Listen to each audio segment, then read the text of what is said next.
Bonjour à tous et à toutes, c'est Mythenio. Aujourd'hui, je vous retrouve pour le Mewtober 2021. C'est-à-dire, mon pseudo commence par MY et un U à la fin. Donc Mew. Voilà, Mewtober. Donc voilà pour le Mewtober 2021, où ça sera une vidéo par jour. Voilà. Et je crois que même dans les temps qui vont venir, il y aura le russe que j'ai aidé sur le fait d'un mythe dont je voulais parler, qui est pour une console divine, qui aurait été trouvée en 716 après le suicide du roi, je crois que c'était ça sa mort, et le fait qu'il ait tué le musicien personnel royal et fait tuer du coup un serviteur, je crois. Et du coup, c'est ça le mythe, c'est qu'il y aura eu un objet divin, et du coup, je l'ai aidé à le construire en fait.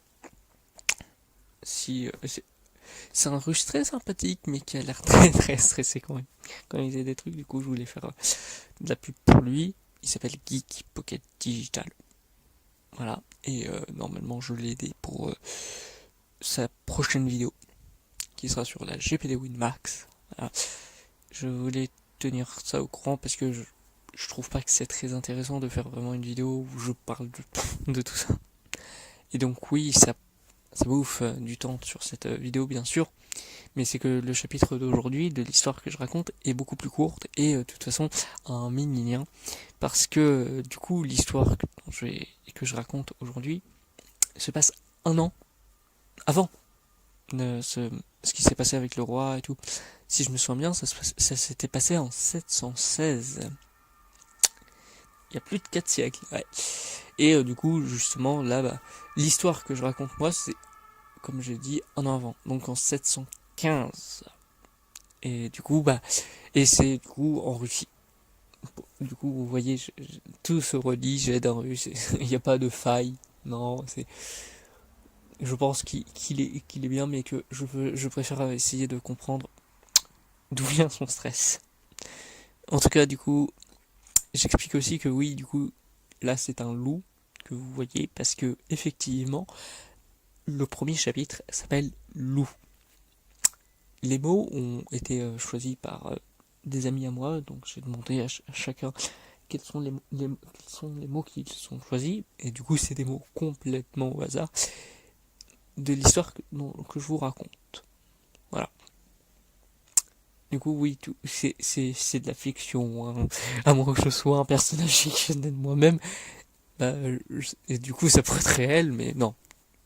Ce que je raconte est fictionnel, et si je suis pas fictionnel, c'est pas, ça ne devrait pas être réel. Voilà.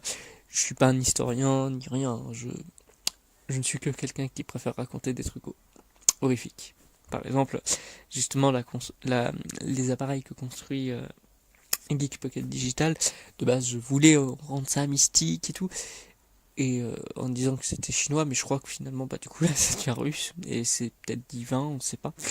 Et du coup, bah, je peux plus trop raconter ça, vu que si je rends ça horrifique alors que ça existe vraiment, Euh, ça va faire encore une très mauvaise réputation à la Russie et surtout par rapport à ce que je vais raconter. Voilà, je préfère pas vraiment surenchérir et du coup, oui, j'ai trop parlé, mais ne vous inquiétez pas, le chapitre est plutôt court et j'essaierai de faire de plus en plus long. Allez, c'est parti. Newtober 2021. Chapitre 1. Loup. Aujourd'hui, je vais vous raconter une histoire pas comme les autres. Celle du plus honteux des hommes. L'histoire de l'homme qui aura réussi l'exploit d'avoir fait plus de crasse que son année contemporaine en un mois, que les 400 coups de qui vous voulez dans toute leur vie, voire de tous les 400 coups qui ont pu exister. Je parle de Jack Porte-à-Port. Il n'y a eu en notre terre jamais eu autant de honte.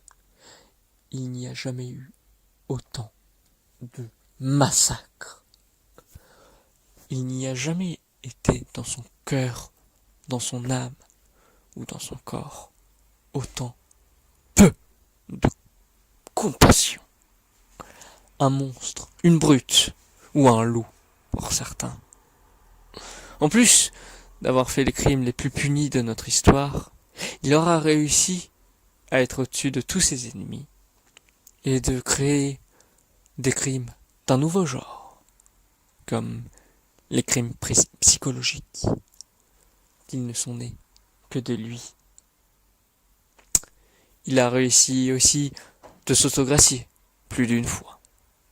Il ne fallait jamais le laisser filer. Pourtant, c'est ce qui a réussi à être fait.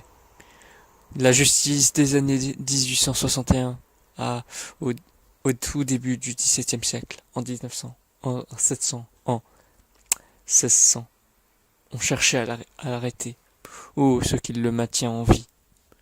Certains parlaient de protection divine, mais en vue de son crachat constant envers un culte majoritaire, ou le plus direct sur le roi de Nemours, les théories sur la raison de son meurtre par celui-ci étaient nées. Beaucoup pensaient à un suicide, d'autres pensaient même qu'il était derrière cet attentat. Ils étaient tous morts. Pourtant, tous venaient d'un seul et même fusil, voire pistolet. Ça n'avait aucun sens. Cet homme était envoyé comme faisait partie d'une brute, et comme telle une brute, telle une meute de gens comme lui. Mais tous ses membres ont été retrouvés mystérieusement morts, mais jamais lui, et ça fait 13 ans que ça dure. Le village qui aura vécu le plus cela, Simirandansa. Tous ces enfants de 10 ans, garçons et filles, disent s'être fait violer par cet homme, sans qu'il n'ait jamais été trouvé. C'est ainsi qu'il était vu comme le loup russe. La Russie n'avait jamais eu aussi mauvaise réputation avec lui avant l'URSS. Il était même montré comme non seulement un loup, mais un vrai loup-garou. Il n'avait pas des mutations génétiques, mais il ressemblait, dans sa psychologie si morbide. Ce russe sera même le premier à avoir détruit tous ces mythes qui avaient fait le charme du pays. Il sera à l'origine même de l'exode russe vers d'autres pays européens. Par contre, j'ai beau avoir raconté que Port-à-Port a toujours été un des plus grands salauds que la Terre ait porté, parce que les gens ont eu peur d'une chose, c'est l'être. Oh là là, j'ai laissé ça en suspens si longtemps durant ce chapitre, car c'est une de ces mécaniques que les gens n'ont jamais aimé de plus en plus de le faire seul. Les gens pensent encore en recevoir, il devrait être mort. Mais l'est-il encore vraiment? Personne ne le sait. Son corps n'a été trouvé que très difficilement. Mais encore, n'est-il qu'un démon? C'est comme ça que le faux loup solitaire fut le premier fou à donner ses rendez-vous à ses victimes. Mais ça, c'est une autre histoire. Donc, pour demain, bye bye.